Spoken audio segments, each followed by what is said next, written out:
정치 잘 모르는 정할못 어린이 여러분 모여주세요. 스브스 어른이집 개근하면 정할못도 정치 구단이 된다.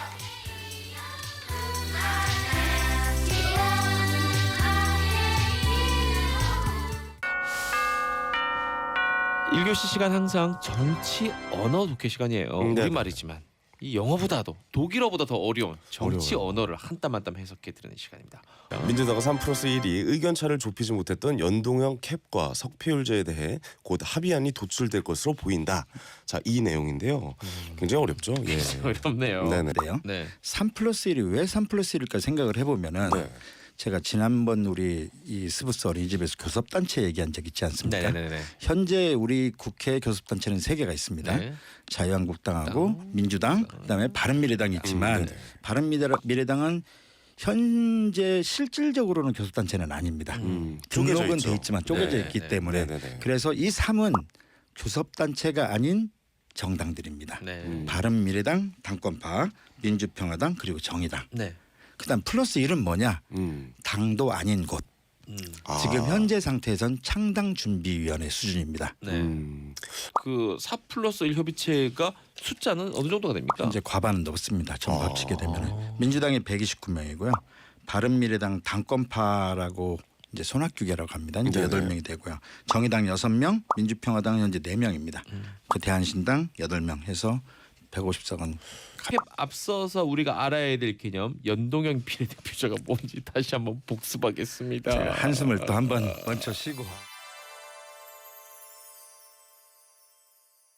의석수를 가져가라. 네. 그게 그 연동형입니다. 네네. 근데 단순히 그렇게 나눠주면 좋은데 이게 지역구 의석수가 있다 보니까 지역구 의석수를 빼는 작업을 해야 됩니다. 네. 이게 50석을 연동형 하게 된다고 했을 때 제가 계산해 보니까 최대 45석, 47석까지도 그 한국당이나 민주당한테 거대 정당. 불리한 그렇죠. 결과가 비례대표를 못 나오게 가져가는 됩니다. 거죠. 네. 예, 예. 그래서 이제 캡이 나오게 됩니다. 그러니까 준연동형도 마찬가지입니다. 그러니까 이거 전부 다 연동형으로 해보니까 지역구 의석을 많이 가져간 정당이 불리하다. 그러니까 반절만 합시다 해서 나온 게 준연동형 네. 50%. 근데 그래도 또 많이 나온다. 음. 그러니까 캡을 씌우자 이런 말이 나온 거죠. 모자를 씌워버린 거군요. 예. 그러니까 예, 예. 이게 이론적으로는 연동형으로 하면 굉장히 간단합니다. 국민들도 되게 편하고. 근데 이제 특정 정당이 유리하거나 불리하다. 그러니까 준연동형을 해볼까 50%로 해볼까 중간에 30% 하자는 얘기도 있었었고. 네네. 그러다 보니까 또 그래도 많으니까 캡을 씌우자. 캡이라는 말은 혹시 셀러리 캡 들어보셨어요? 네네. 이렇게 특정 구단에서 이를테면은 뭐 이 구단은 얼마까지 연봉을 한다. 뭐 10억이면 10억, 20억, 20억 이렇게 정해놔 가지고 네네. 돈이 많은 구단하고 돈이 적은 구단 사이에 성적 차이를 줄이기 위한 제도로 만들어냈던 게 셀러리 캡입니다.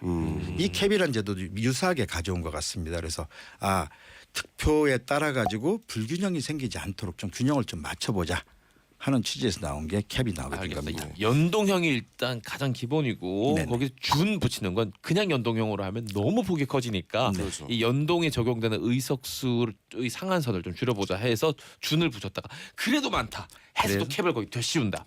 요 정도 개념으로 네, 받아들이는 맞습니다. 겁니까? 2단계로 그러니까 불이익을 덜 받게 하자 네. 그런 겁니다. 이 패율제에 대해서 이제 또 얘기를 또 해봐야 됩니다. 좀 배워봅시다. 뭡니까? 애석하게 진 패배자를 구제하자 그렇죠, 그런 그렇죠. 뜻입니다. 네. 아깝게 떨어진 사람 구제해주자 해서 만든 게 석패율제가 처음 일본에서 도입이 된 겁니다. 네네. 문제가 이런 문제가 있습니다. 석패율을 계산하는 방법이 그 후보자가 당선자하고 비교해가지고 얼만큼 득표했는가를 따지는 겁니다. 1등하고 1등하고 2등이 네네 그걸 비교를 하게 되는데 네. 결국에 당선자 그럼 거기서 제일 아깝게 떨어진 사람이 당선이 되는 게 아니라 당별로 나누게 됩니다. 아이고야. 그렇게 하다 보니까 특정 정당은 45%가 돼도 석패율이 안 들어가는 사람이 생길 수도 있고 네네.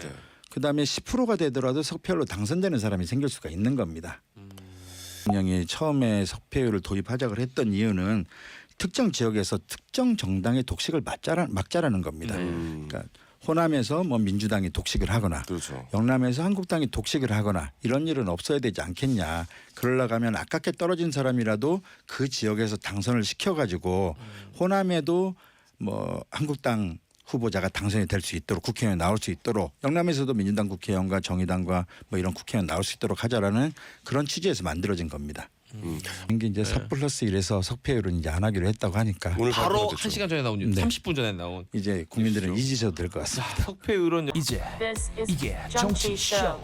2교시 항상 2교시는 슬기로운 국회 생활입니다. 네. 자, 앞서서 그 뉴스가 먼데이 시간에서 이 원포인트 본회의가 열릴 거다 뭐 이런 얘기를 전해드렸습니다. 원포인트. 이란 말은 특정 사안을 처리하기 위해서 여는 본회의 이렇게 생각하면 됩니다. 특정한 것만 위해가지고 목표가 있는 겁니다. 원래 본회의는 이런저런 안건들을 함께 토의하고 표결에 붙이는 자리인데 그렇습니다. 그런 게 아니라 어떤 거 하나 특정 안건 하나만 가지고 이거 처리할 걸 말 거냐 가지고 본회의를 열면 원포인트 본회의가 된다. 가장 이번 본회의에서 그러니까 오늘 뭐 아직 모릅니다. 우리는 할지 안 할지 모르는 그 안건은 뭡니까? 지금 원포인트 본회의를 올리자고 하는 거는 예산 부수 법안이 1번입니다. 예산 부수 법안이 첫 번째. 네. 예산 부수 법안은 내년 수입과 관련된 문제인 겁니다. 근데 올해 통과시키지 않으면은 문제가 생기겠죠. 국가 재정에. 그렇죠. 그러니까 예산 관련된 법안들 이걸 통과시키자는 게 1번이고 그다음에 민생 법안들이 있습니다. 그 부분들 먼저 하자. 지금 쟁점이 되고 있는 선거법이니 공수처 사법개혁 법안들 이런 것들은 나중에 하고 일단 급한 것부터 합시다라는 그렇죠. 게 원포인트 본회의 제안입니다. 지금 사실 원포인트 본회의가 열리는 겁니까?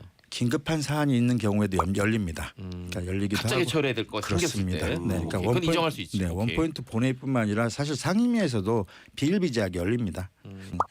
다른 문제 때문에 처리해야 될 것들을 못하고 하는 갈등 상황에 있을 때 원포인트 본회의를 열기도 합니다. 지금은 예산 부수 법안이나 아니면 민생 법안이 본질적인 갈등의 요소는 아니지 않습니까? 네. 그렇기 때문에 원포인트 본회의를 열자고 하는 거죠. 그러니까 이게 본회의하면? 문제가 그 연결돼 있지 않은 의제들을 서로 연결시켜서 문제인 겁니다. 사실 민생 법안이 선거법하고 무슨 상관이 있습니까? 그렇죠. 예. 공수처하고 예산부수 법안하고 무슨 상관이 있습니까? 사실 떨어져 있는 건데 서로 다른 연결돼 있지 않은 의제들을 연결해서 협상의 도구로 삼으려는 게 문제인 거죠. 어떻게 보면 인질로 잡고 있는 그런 법안들이라고 저희가 법안으로 봐도 보면 인질이 되는 거죠. 이제 This is 이게 정치 show.